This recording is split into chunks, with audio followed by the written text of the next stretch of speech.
Today I fucked up by blowing all my savings going to Italy. Please read the edits before commenting. I've always dreamed of going to Italy. I'm an artist.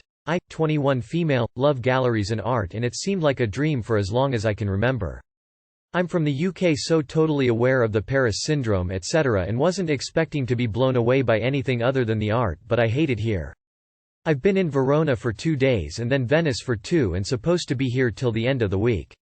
I've been to a few galleries which have been okay, but all the time in between that I've been crying or trying not to cry. I understand my Italian is limited, but the hostility I receive as soon as I start talking, even when I speak in Italian, they will talk back to me in English. I've barely eaten and my anxiety is through the roof. I've been staying at hostels because I was hoping to make friends, but all the people there are Italians there for work in their 40s, 50s, and make it clear as they have all told me that I need to be quiet as I'm a tourist, and they are working when all I've done is quietly sit on my bed. I have to go to the lobby to talk to my mum, who I've been calling at least twice a day, when usually I call her once a week if that, and just cry down the phone.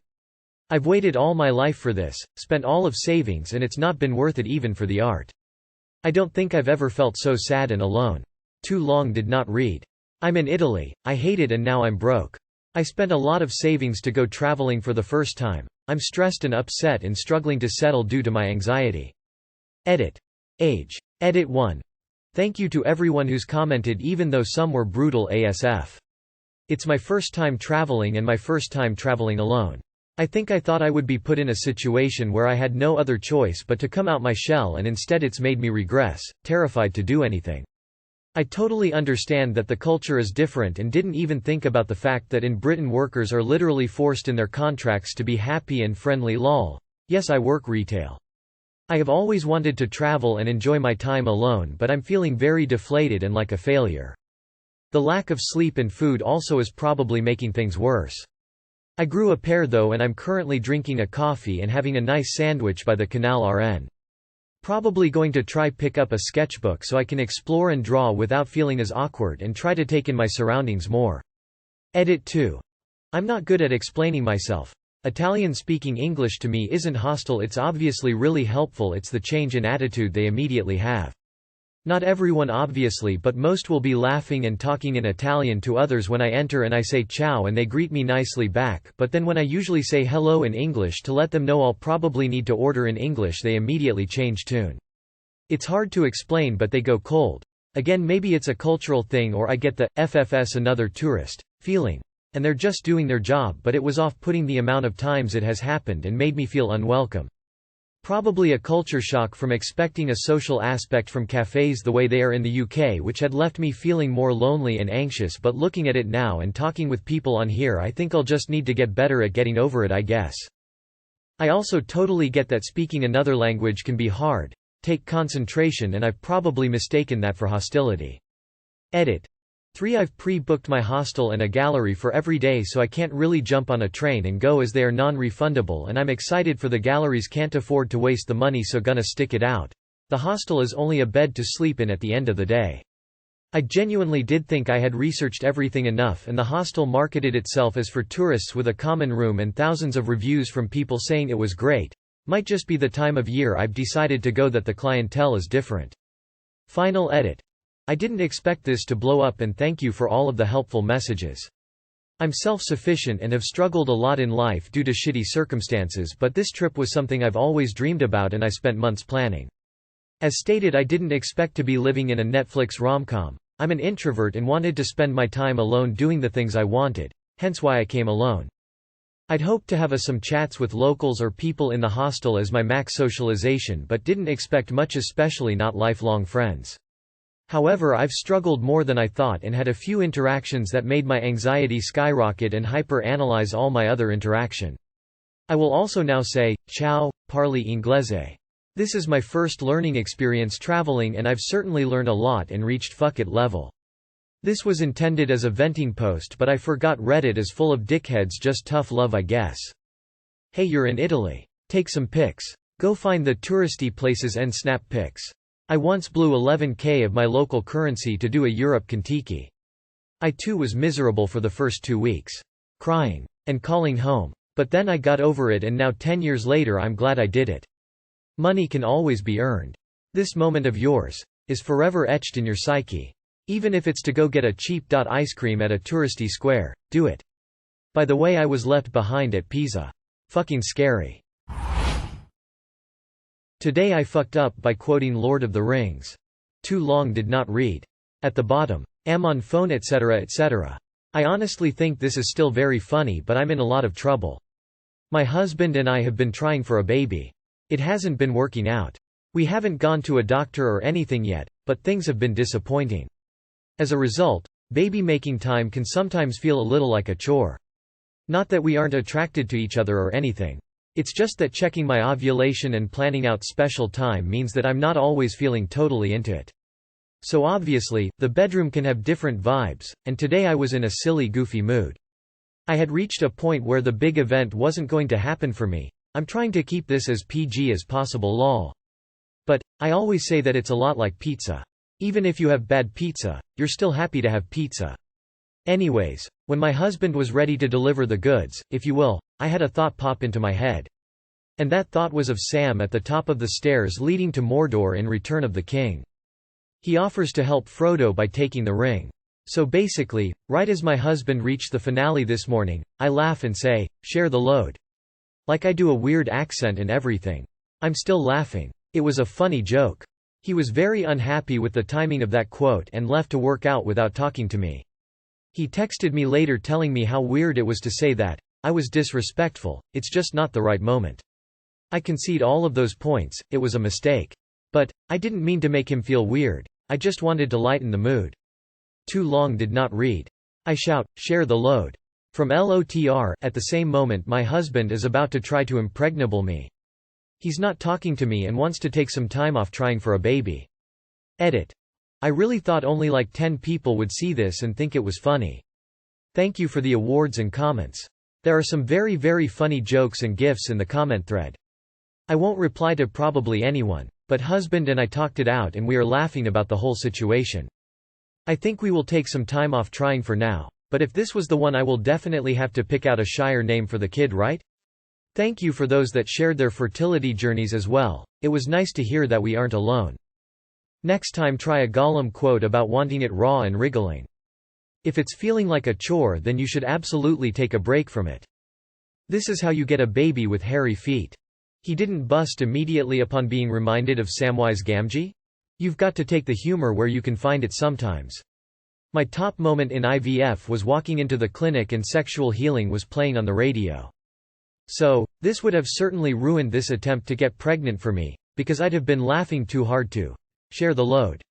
But, legit lol. You're a keeper. For reference. Today I fucked up by laying on my friend's lap. I, 20F. Have a guy friend, 20M. Where we both are affectionate with one another, but nothing more than just like hugging and cuddling really. It's kind of a weird situation, but I honestly like it. Last night, I was having some fun with my friends. I'm a college kid, drank and took edibles. I'm an intense lightweight so I somehow got really messed up after just 3 Maleg and 2 seltzers. My guy friend and I like to hang out late at night. We watch TV together, do crossword puzzles, just sit together, etc. We just stay up late and enjoy our time together. Last night, after I was with my friends, I invited him over. I didn't think I was super crossed. I thought I was just vibing, nope. I ended up laying on his lap, which is nothing out of the ordinary, but I was like freaking out and not thinking right. I had my hand under my head as I was laying on his lap, and he was on my laptop. I should have pieced it together but not thinking clearly, I was like, "Oh, am I crushing your hand?" because for some reason I thought his hand was under my hand. He said no and that's when it should have clicked in my brain. However 2 seconds later I proceeded to say, "Isn't this your hand?" as I grabbed his dick. We both just turned and looked at each other and he laughed a bit. I freaked out for like 30 minutes after that, and he continued to convince me that it was fine and no big deal. However, I am still extremely mortified. Like he said he doesn't care at all and it's fine, yet thinking about it makes me feel sick. I literally cannot speak to him or look at without feeling so gross and ill. Edit. I am not disgusted by him or his dick in any way. I understand I made it seem like that with my choice of words. However, what I meant is that I just feel that way due to the embarrassment. I've had a lot on my plate recently, such as getting out of an abusive relationship, so I've been super stressed about things and I tend to overthink things. He did nothing wrong. I just react this way with embarrassment sometimes, but I'm working on it. Edit 2. I told him I liked him a few weeks ago. He said he was attracted to me. However, he said he couldn't offer me anything more than a friendship. He said he wasn't ready to be in a relationship. I agreed that I am not ready to be in one either. Too long did not read. I was crossed and laying on my friend's lap. I thought his dick was his hand and accidentally grabbed it. I mean, how would you know it's his dick if it wasn't tied to a basketball? Hola? It had fingers? Remember that sometimes boners are just a natural bodily response. I have some platonic women friends whom I wouldn't want a sexual relationship with, yet there have been similar situations where I briefly got a boner around them. It wasn't noticed and life goes on. I'm just saying, despite all the other comments, it is possible he still doesn't want to fuck but also isn't deeply offended and will continue to value your friendship. Should have given him a full tug. This guy is friend-zoned. No bueno. Just let him grab your dick to even it out. Honey, if he said he's fine and okay, then don't freak. Heart. Sometimes stupid stuff happens and that's fine. In a year you will laugh over this heart. Today I fucked up by going into work. So, this was about 2 years ago at this point. I was working for a vendor inside of a Walmart to do with cell phones and things of that nature. Which, by the way, do not recommend 0-tenths job, but that's a story for another day. And I was approached by an older man needing help with his cell phone. Well, I did my job, got his phone back up in working order. The thing about this job, however, is we were not allowed to access personal information, like pictures and whatnot for obvious reasons, and I just clicked on some apps to make sure he had his internet connection back on his cell phone. Well, as we all know, things happen and buttons get hit by accident. I, very unfortunately, hit his Google search bar. And well, all I saw there was, naked little girls peeing, and some others to do with animals that I don't feel like typing out. I only saw it for about 2 seconds before closing it and basically shoving his phone back at him. He went on his way. I proceeded to go into the bathroom and vomit profusely. Shortly after that, I called my DM to ask his thoughts, and we were both in agreement that I should call the police. Obviously had that planned, but getting a second opinion from someone I trusted helped verify that plan. Police show up, and take my statement. Then the officer says he wants me to verify the man on camera. So he gets front end to open the security footage room, and front end tries to tell me I can't enter the room. Safe to say the officer had a few choice words for their decision making on that, and 15 seconds later he and I were in the room with the door closed.